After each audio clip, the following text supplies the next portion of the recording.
Bloomberg gave us some actual exciting updates for the iPad mini, which means it might finally go Pro for the first time. And I'm not just talking about the silicon. Let's begin. I was really excited to see this report because it's basically come up as a feature request every single time Apple refreshes the iPad mini. People love the form factor, they love the screen size, especially since the more recent redesign. It was long overdue. People love the Type-C. They love having the Touch ID built into the side button and everything. But what was really lacking with the iPad mini came down to the display. There was a lot of, in my opinion, somewhat overblown complaints about the whole Jellygate thing back with the iPad mini 6. And it was kind of addressed with the iPad mini 7, but it was mostly a spec bump. The design was pretty much left unchanged, but Bloomberg is now saying that Apple is rumored to incorporate an OLED display on next year's iPad mini. Now, sure, OLED is more expensive than the liquid retinas they've been using in the iPad mini since the beginning, but there's also just been a lot of inflation anyway. I thought the iPad mini was pretty competitively priced at $499, so if they spice up the display quality a little bit, I think $599 could be justifiable, especially if we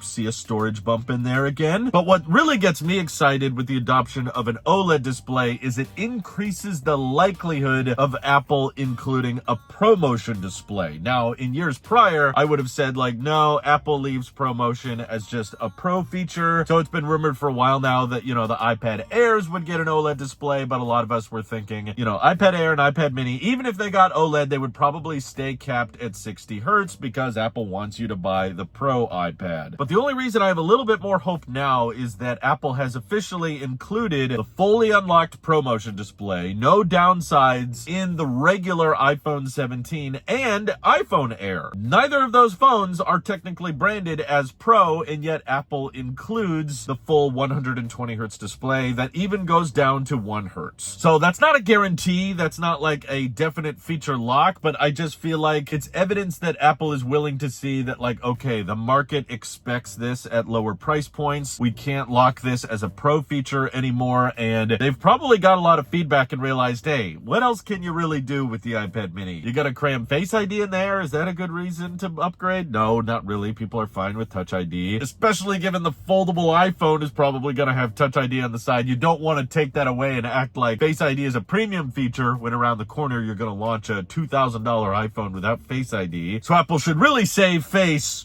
ID, no pun intended, and allow Touch ID to be looked at still as a fairly premium biometric option for the side button. But how could you justify a bunch of people spending $600 or more on their 8-inch tablet? I say OLED display. Couple that with 120 hertz and perhaps they even make it thinner to match the crazy thickness of the iPad Pros. I'm not saying make it 5.4 millimeters, especially considering it's aluminum. That might be somewhat dangerous, but Apple has proven they're getting pretty good at structural integrity. Just look at the iPhone Air, right? So if the goal of the iPad mini is to be small but capable, it's not meant to be the cheapest iPad in the lineup. That's a whole separate thing, just a regular iPad. And I say, yeah, bring the ProMotion display. It's already got a Pro level chip in the iPad mini 7. So iPad mini 8 may be shaping up to be one of the best mini tablet upgrades Apple has ever done. Dare I say it might actually make the foldable iPhone look like a pretty bad deal because you'll be able to get an OLED ProMotion display iPad mini for $600 and a fairly high quality iPhone for $1,200, and that will probably be about the same price as the folding iPhone, if not maybe slightly cheaper. And you know, you get double the storage and actual glass displays and the full-on camera from the Pro iPhone. Folding iPhone's probably going to be more expensive and have a bunch of compromises involved. So I'm not feeling too bullish on the foldable iPhone. I think it could be a great marketing piece, like it will give all of us YouTubers and influencers lots of things to talk about, but not necessarily sell all that well. I still think the Pros and Pro Maxes are gonna outsell everything. But what do you guys think of the iPad mini 8? Would you be interested in upgrading if you got the 120 hertz and the OLED display? If that's not enough, what else do you need to justify an iPad mini upgrade? I'm sure there will be a silicon bump, but it's an iPad, so don't expect a battery life increase. Feel free to let me know your thoughts down in the comments below, and thank you to everybody supporting this channel directly. Seriously, helps us out a ton, as does just watching these videos. So thanks again. This is your Apple Sheep here, and I will see you all in the next one.